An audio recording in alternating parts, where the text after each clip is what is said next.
si Attorney Maidas ng Supreme Court, hindi ninyo alam na siya ay magkukomperensya o alam ninyo antimano? Hindi pa po. Hindi rin. Hindi rin ninyo alam kung ano ang dahilan at magpe-press conference siya? Hindi pa rin po. Nung matapos ninyong makuha ng video yung press conference yan, nalaman ba nyo kung ano ang dahilan? Bakit siya nag-press conference? Nalaman ko na lang po na TRO po yun, pero hindi po ako nag-focus doon. Nag-focus na lang po ako sa video and audio po na kailangan naming ma-feed sa... Anong ibig ninyo sabihin na laman ninyo TRO yun? Ano pong ibig ninyo ipahiwatig o ipaalam sa kagalang-galang na hukuman? Dahil po once na nag-set up po kami ng camera, chine-check po namin ng audio. So, doon po sa pag-monitor namin ng audio na habang nagsasalita si Attorney Maidas Marquez, doon ko po narinig na may binanggit siyang TRO. So bakit yung pong TRO na binabanggit ninyo, nalaman ninyo lamang samantalang nagsasalita na? Opo. Nagpe-press conference na si Mr. Marquez? Yes po.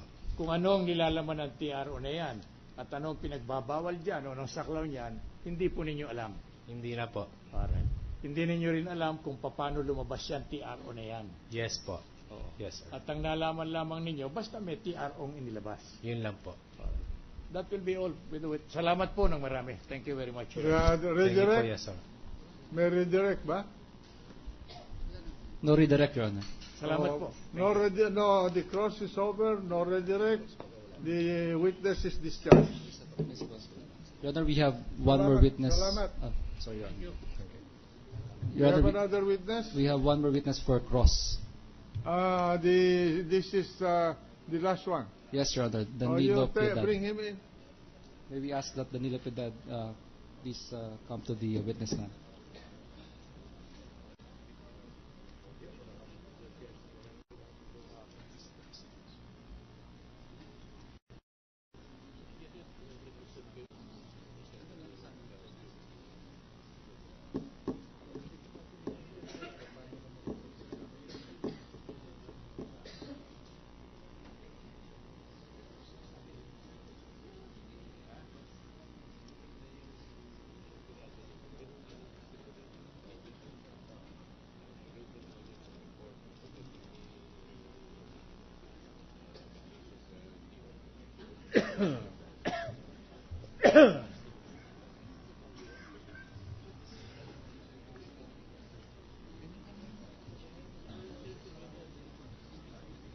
Your Honor,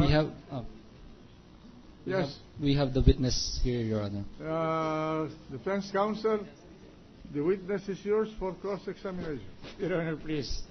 This is the same witness, Your Honor, where I beg the indulgence of the Honorable Court to allow me to go over the transcript of his direct examination. I was not around, Your Honor, and neither had I heard whatever he stated, Your Honor. So in fairness to him and to the impeached public witness, the Honorable Chief Justice Corona, may I be permitted to cross-examine him tomorrow, Your Honor, just so I can go over the transcript. Yeah, that's a fair and reasonable Your Honor, request. with all due respect to the defense counsel, there are other lawyers who were present during the direct examination of this witness. Maybe they can cross-examine the witness so they can be discharged already. That is the privilege of the defense counsel.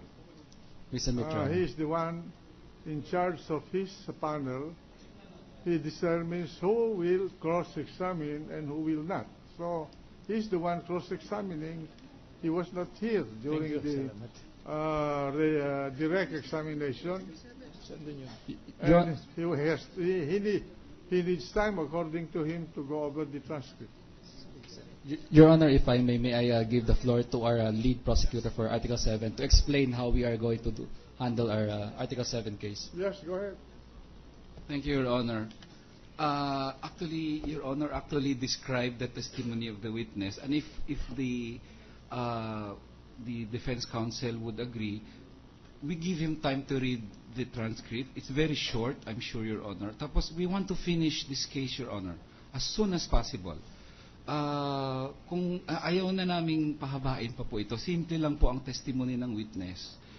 Sinabi niya lang na ako ang kumuha ng picture na yon, nag-shoot ako doon, at ito yung lumabas.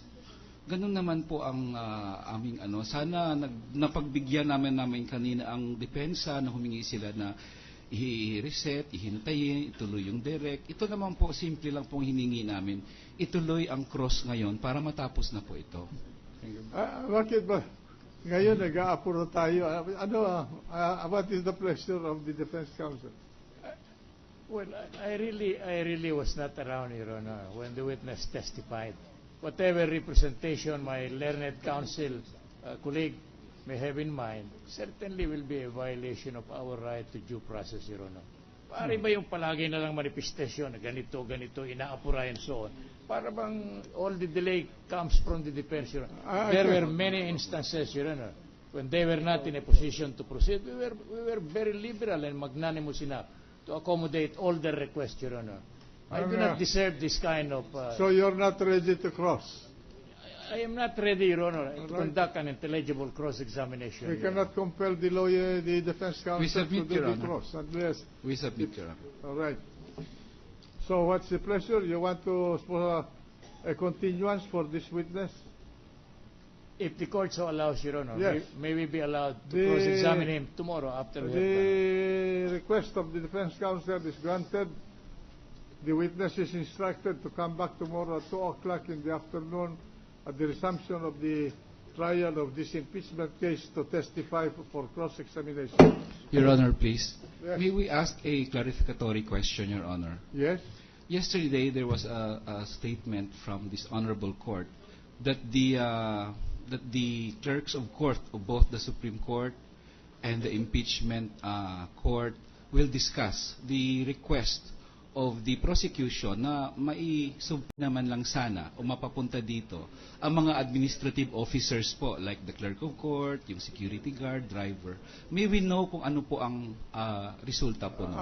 I would like to request the clerk of court to inform the court and the prosecution and as well as the defense counsel about what happened during her meeting with the clerk of court of the Supreme Court. Attorney Emma? Thank you, Your Honor. According to Attorney Vidal, the per curiam resolution of the Supreme Court dated February 14, 2012 provides that the same rules on confidentiality that apply to justices and judges also apply to all court officials and employees, and said restriction cannot be waived except upon approval of the Supreme Court. Thus, Attorney Vidal committed to immediately inform the Supreme Court of the matter by including the same into today's en banc agenda of the Supreme Court.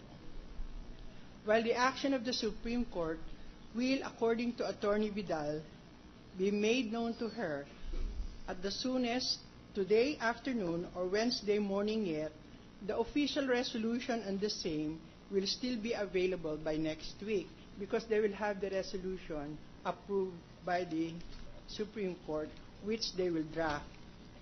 Thus, it was suggested that perhaps she may be able to obtain a verbal authorizations without awaiting a written resolution of the Supreme Court to ensure that the named court personnel may not be cited for contempt. Attorney Vidal agreed to secure, if possible, even just a verbal authorization from the Supreme Court and advised me accordingly if the two witnesses will be allowed to appear before this court and personally explain why they cannot testify pending the issuance by the Supreme Court of a waiver, if any, would be issued. But then this morning, I called her up again, and according to her, even a verbal authorization was denied by the Supreme Court. So still by next week, we will be informed of the resolution of the waiver of the Supreme Court, if any. Thank you. Maraming salamat po. The minority floor leader. Mr. President, may I just make a reservation that tomorrow may I have 2 or 3 minutes to just...